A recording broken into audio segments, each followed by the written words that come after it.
con Andrés Azócar, director de Consulting, quien está en línea con nosotros. Andrés, ¿cómo estás? Buenas tardes. Hola, buenas. Muchas gracias por llamarme. Hola, Andrés. Hola.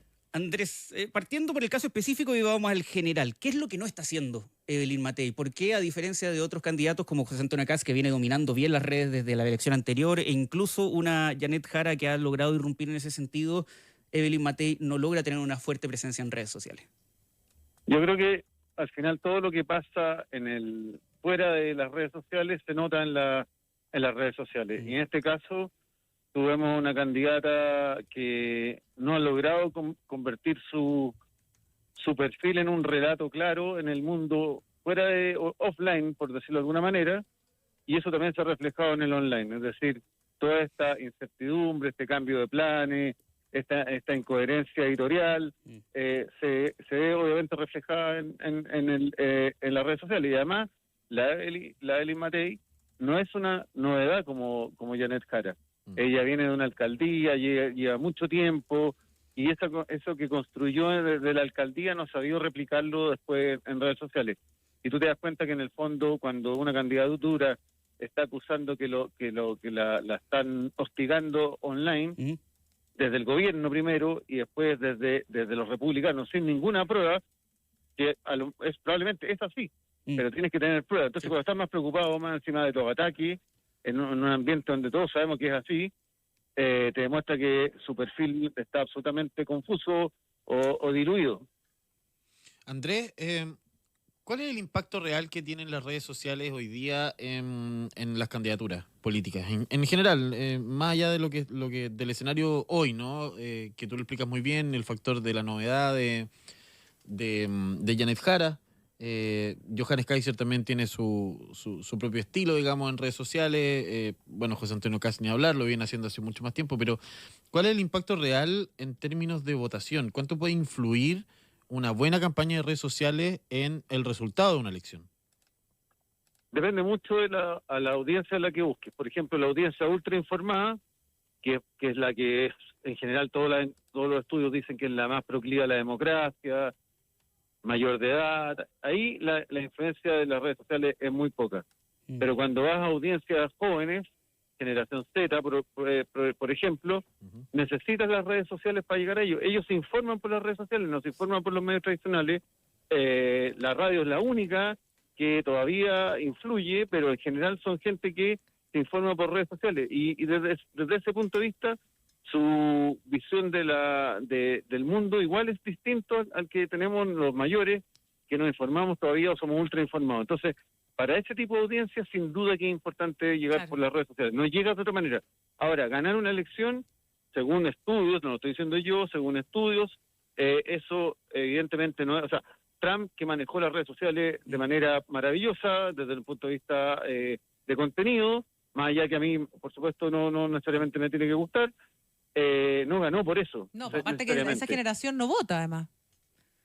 O sea, claro, genera mucho ruido. Es tema. Y claro, una generación con poco ruido, y entre medio tenéis otra generación, que es la que se informa poco, y que también tenemos una generación que se informa poco, pero pasa mucho tiempo en las redes sociales. Entonces, claro, la elección no se gana sobre eso, se gana, por supuesto, por muchas más cosas, territorial, programa, tendencia, porque también mientras tú bajas la encuesta, por supuesto que cuesta más darte un like, o sea, entonces, y tienes menos alcance, porque los algoritmos también te bajan cuando tú no tienes una popularidad mayor en las redes sociales, tú apareces menos, porque así funcionan, a no ser que metas plata, y en la campaña probablemente va a tener que ser así.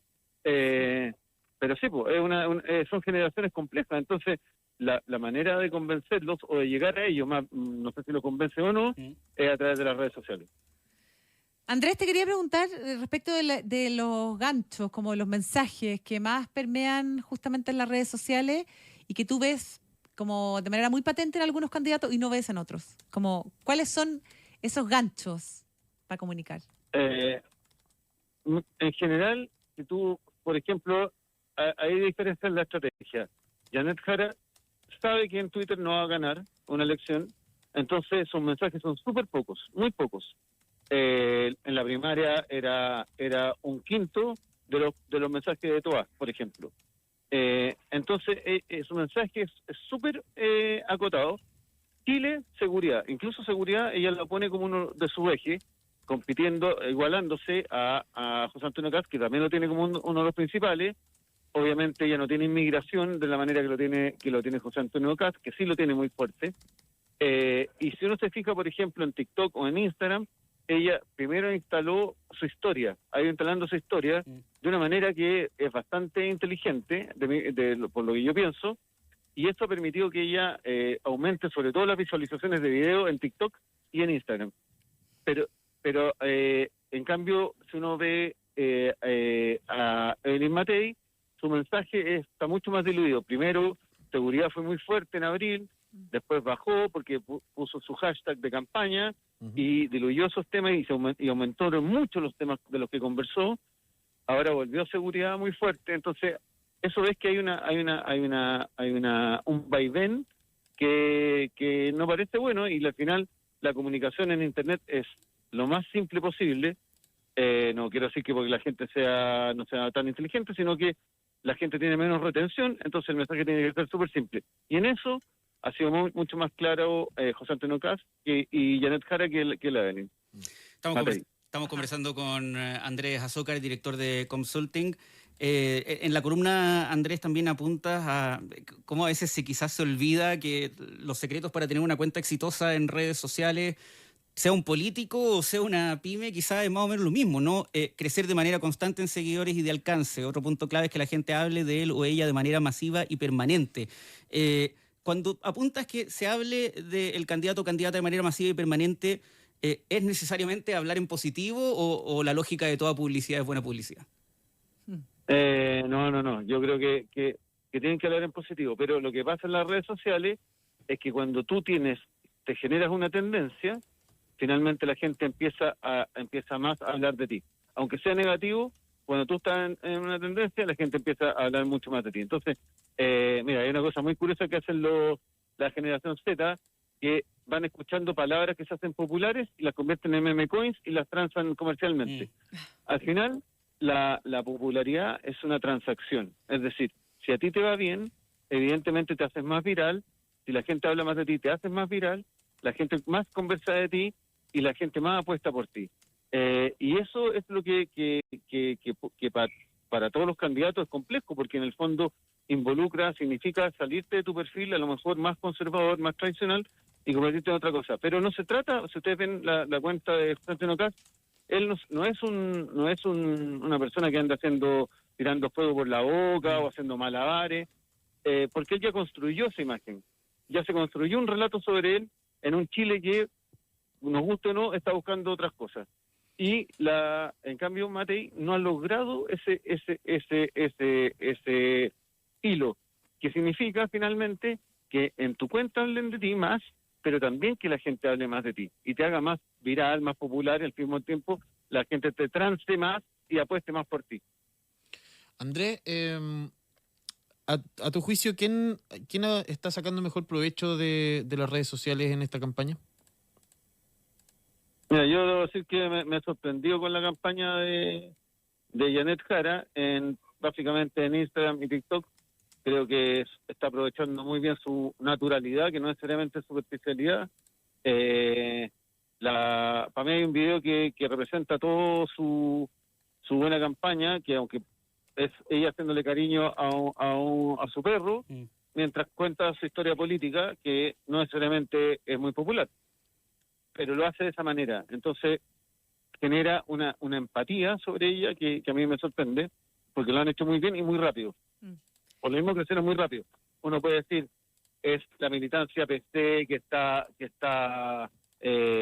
actuando, pero es mucho más que eso. Y todos sabemos que no es tan fácil generar tendencia. Andrés, y en cuanto como al balance que tú ves hasta ahora, las redes sociales y todo su accionar político, ¿enriquece o más bien empobrece el debate? Chuta, buena pregunta. En ese sentido yo soy más bien crítico, porque igual las redes sociales terminan siendo bastante superficiales y empaquetadas de dos maneras. Uno, para tu audiencia específica, que ahí lo hace muy bien Kast, y también con la cantidad el volumen alto de críticas generadas por algunas personas interesadas, de críticas muy malintencionadas. Entonces al final el debate se transforma en cosas bien simplonas, media burdas, y no necesariamente en conversaciones de verdad, porque la retención es tan poco que el debate es bien simplón, y eso es lamentable, y para eso son importantes los medios tradicionales, para empujar un debate distinto. Pero sí, yo creo que es bien simplón lo que se ve en redes sociales. Ah, sí. Andrés, otro tema que ha permeado muy fuerte las redes sociales estas últimas semanas y de hace mucho tiempo, ya también lo venimos viendo, son las campañas de desinformación y las fake news, pero que ahora además se le agrega este componente de la inteligencia artificial, ¿no? Lo hemos visto, lo vimos la semana pasada respecto de lo que pasó con Evelyn Matei y este rumor que empiezan a hacer correr este video, este edit de inteligencia artificial respecto de una posibilidad de Alzheimer o de alguna otra enfermedad.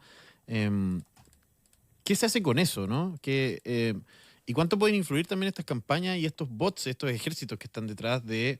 Es que es súper interesante el tema y súper complejo al mismo tiempo, porque mira, en Estados Unidos hay una ley que se llama anti-fake, que la verdad no me acuerdo si se llama anti-fake, pero algo con fake. ¿Ya? Y lo que busca es justamente lo que tú estás diciendo, que hay una prohibición con los formatos de IA, que además se castigue a la gente que publica estos formatos, pero los expertos de fundaciones que trabajan en esto, en libertad de expresión, dicen que este tipo de leyes lo único que hace es finalmente censurar y terminar con la libertad de expresión, porque la sátira inteligente también es castigada, los memes que buscan que son divertidos, que en el fondo no buscan hacer daño, también son castigados. Entonces al final, por hacer por regular esto, terminas destruyendo la libertad de expresión. Y yo tiendo a estar de acuerdo con eso. Yo creo que al final la Internet tiene ese mundo. Lo vimos ahora con el ejecutivo que fue pillado con infidelidad, que salieron miles de memes, muy divertidos todos. ¿Tú vas a censurar eso? Entonces yo creo que eso es muy difícil. Yo creo que las campañas se tienen que dar inteligentemente, los comandos tienen que saber que esto es una batalla positiva, pero también una batalla en el ámbito de la guerra, y que son muy difíciles hay una cuenta que es pro-republicana en X, ¿Ya? y una vez acusada que Matei lo estaba criticando, esta cuenta duplicó los posts sobre Matei, porque saben que nunca los van a pillar. Entonces, y al final lo que pasaría es que esa cuenta sería censurada y la libertad de expresión terminaría castigada. Entonces yo creo que la pregunta es súper importante, pero yo creo que la respuesta lamentablemente no va a existir. Andrés Azócar, director de Consulting, muchas gracias por haber conversado con nosotros esta tarde en Infinita. Hasta la próxima. Gracias, que te vaya muy bien. Muchas gracias por invitarme. Gracias, Andrés. Un abrazo. Chao. Cuídate.